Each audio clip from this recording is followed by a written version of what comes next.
আপনারা দেখছেন গল্পের বুকসেল। এই বুকসেলফে কিছু ভয়, কিছু রহস্য, কিছু আনন্দ, কিছু প্রেম আর কিছু অনুতাপ সবই আছে। তাহলে আজকের গল্প শুরু করা যাক।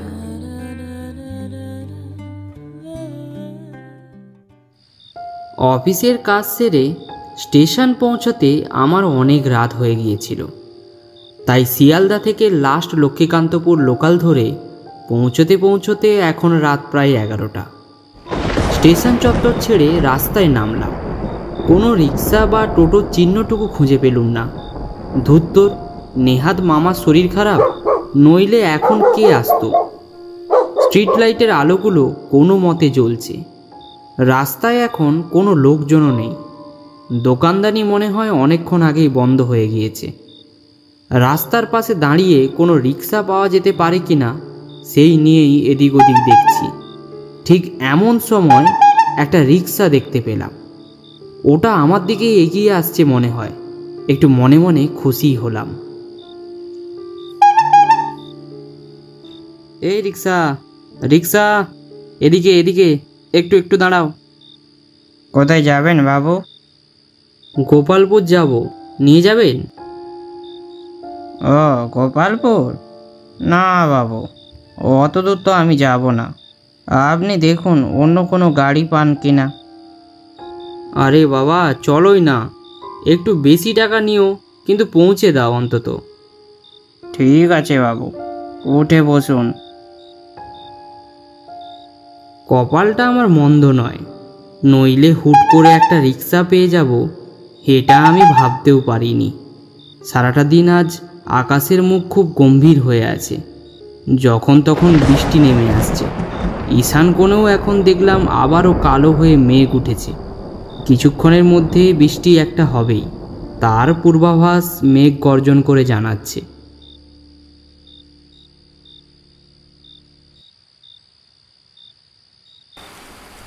রিক্সা থেকে নেমে মামাবাড়িতে ঢুকতেই বৃষ্টি অঝরে নেমে এলো।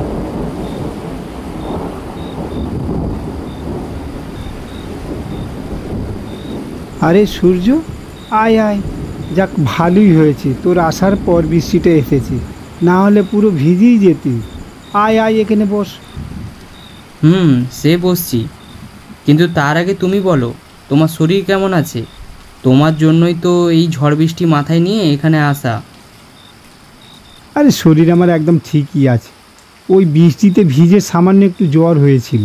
আর সেই কথাটা তোর মাকে বলতে তোর মা আবার তোকে পাঠিয়ে দিল দেখা করার জন্য।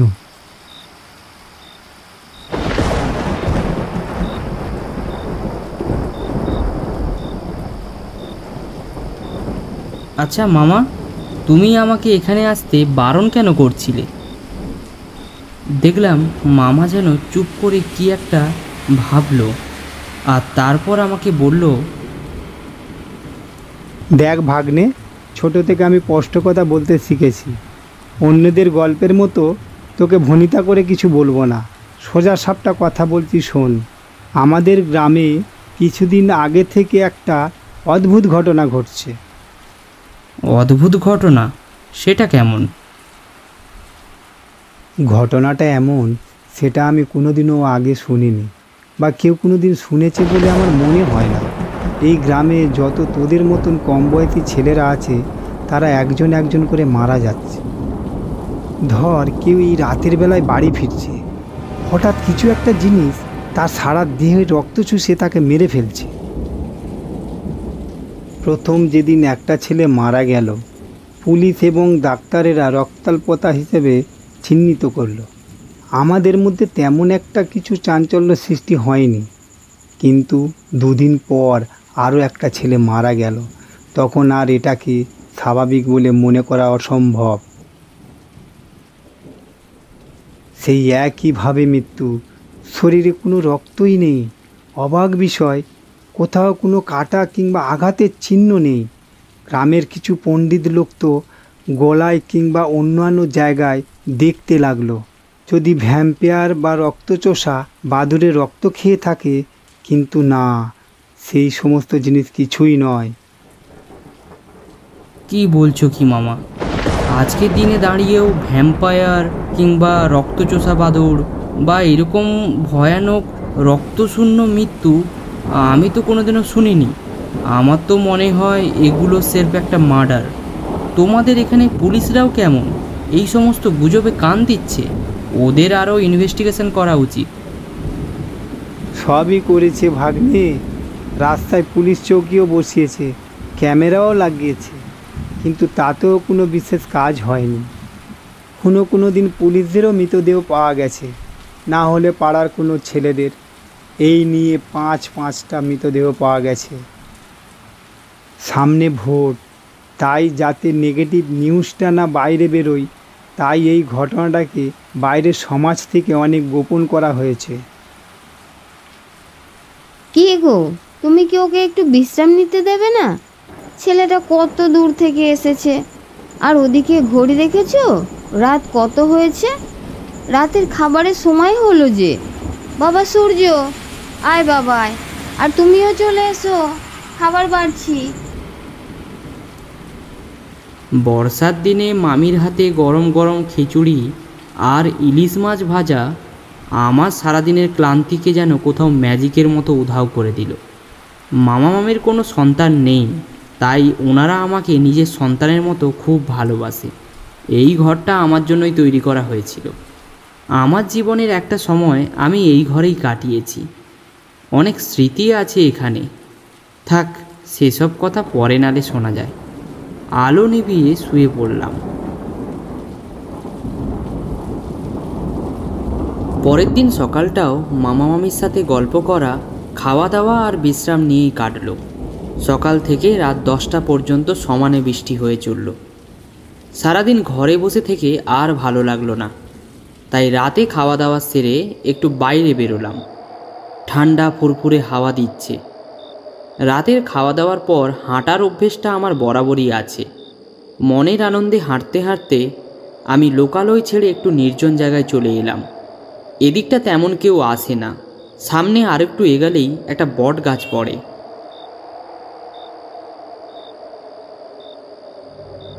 বটগাছটার নিচে দাঁড়াতেই আমার প্রাণটা হু হু করে কেঁদে উঠল। মনে পড়ে গেল সব পুরনো দিনের কথাগুলো। এই গ্রামের একটা মেয়েকে আমি ভালোবেসেছিলাম। একটা বিয়ে বাড়িতে তার সঙ্গে আমার প্রথম দেখা, তারপর বন্ধুত্ব, আর কবে যে সেই বন্ধুত্ব প্রেমে রূপান্তরিত হয় তা আমরা টেরই পাইনি। চোখে জল চলে এলো। মন খারাপ নিয়ে কথাগুলো ভাবছি, এমন সময় নুপুরের আওয়াজ। আমি পেছন করে তাকালাম, দেখলাম অনামিকা। কিন্তু এ কী অবস্থা হয়েছে ওর এক সাইডের মুখ পুড়ে গেছে।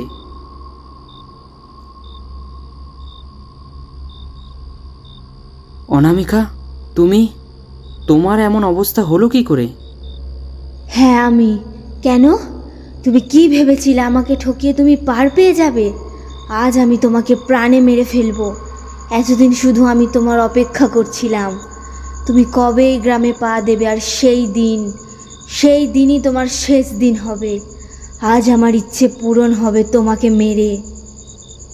হ্যাঁ, তুমি আমাকে মেরে ফেলো। আমি আর এই জীবনে বেঁচে থাকতে চাই না। ভেবেছিলাম বিদেশ থেকে ফিরে তোমাকে বিয়ে করব, কিন্তু আমার বিদেশ যাওয়ার আগে তোমার বাবার সাথে আমার দেখা হয়েছিল। উনি আমায় বলেছিলেন, বাবা সূর্য, তোমার কাছে আমার মেয়েকে ভিক্ষা চাইছি বাবা। আমার মেয়েকে তুমি আমার কাছে ফিরিয়ে দাও। আমি ওর বিয়ে আমার বন্ধুর ছেলের সাথেই দিতে চাই। তুমি ওকে ভুলে যাও। তুমি ওকে বলে দাও তুমি বিদেশ থেকে আর ফিরবে না, ওখানেই তুমি কাউকে বিয়ে করবে। তুমি ওকে ভুলে যাও বাবা, তুমি ওকে ভুলে যাও। সেই দিনের পর আর আমার সাহস হয়নি তোমার বাবার থেকে তোমাকে চাওয়ার। তাই লাস্ট ফোনটা আমি তোমাকে মিথ্যেভাবেই করেছিলাম। আমার তখন আর কিছু করার ছিল না, কিন্তু আমি মনে মনে চেয়েছিলাম যে আমাদের ভালোবাসা মিথ্যে নয়। তুমি হয়তো বুঝতে পারবে এবং আমার জন্য অপেক্ষা করবে। কিন্তু পরে জানতে পেরেছিলাম তুমি বিয়ে করেছো। এটা শোনার পর আমি পুরোপুরি ভেঙে গিয়েছিলাম। অনেকবার সুসাইডও করতে গিয়েছিলাম, কিন্তু অনেক বুঝিয়ে নিজেকে এখনও আটকে রেখেছি। কিন্তু এখন যখন তুমি আমাকে মারতে চাইছো, তাহলে আমি সম্পূর্ণ রাজি আছি। আমি সত্যিই তোমার কাছে অপরাধী। তোমার সেদিনের ফোন, তোমার সব কথা আমি সত্যি বলে মনে করেছিলাম। আমি বাড়িতে অনেক মানা করেছিলাম, বিশ্বাস করো, কিন্তু বাড়ির লোক আমাকে জোর করে অন্যের সাথে বিয়ে দিয়ে দেয়। কিন্তু বিয়ের 5 মাস পর আমার জীবনে নেমে আসে কালো অন্ধকার। এক দুর্ঘটনায় আমি আগুনে পুড়ে মারা যাই। আমার মৃত্যুর সময় ভীষণ রাগ হয়েছিল তোমার উপর। যদি তোমার সঙ্গে আমার বিয়ে হতো তাহলে হয়তো আমার জীবনে এমন দুর্ঘটনাবশত মৃত্যু হতো না। তারপর থেকে আমার অতৃপ্ত আত্মা এই গ্রামের প্রত্যেকটা আনাচে কানাচে ঘুরে ঘুরে বেড়ায়। আর যখন আমি গভীর রাতে কাউকে পথে ঘাটে ঘুরতে দেখি, তার রক্ত চুষে আমি তাকে মেরে ফেলি। কিন্তু আজ যদি তুমি সত্যিটা আমাকে না জানাতে, হয়তো আমি তোমাকেও মেরে ফেলতাম। না অনামিকা, আমি আর এই পৃথিবীতে বাঁচতে চাই না। আমিও তোমার সাথে তোমার মতো করে বাঁচতে চাই। তুমি আমায় মেরে ফেলো। না না সূর্য, তুমি মরতে পারো না। তুমি আমাকে এখনো আগের মতোই ভালোবাসো। এটা জেনে আজ আমি খুব খুশি হয়েছি। হয়তো তুমি আর কখনো আমাকে সশরীরে ছুঁতে পারবে না, কিন্তু আমি তোমাকে দেখতে পাবো। শুধু একটাই অনুরোধ তোমার কাছে, তোমার মনে একটু ছোট্ট জায়গা আমাকে দিও, যেখানে আমি তোমার ভালোবাসায় এমনভাবে বেঁচে থাকতে চাই। আজ আসি সূর্য, আবার কাল আমাদের দেখা হবে। বিদায় সূর্য।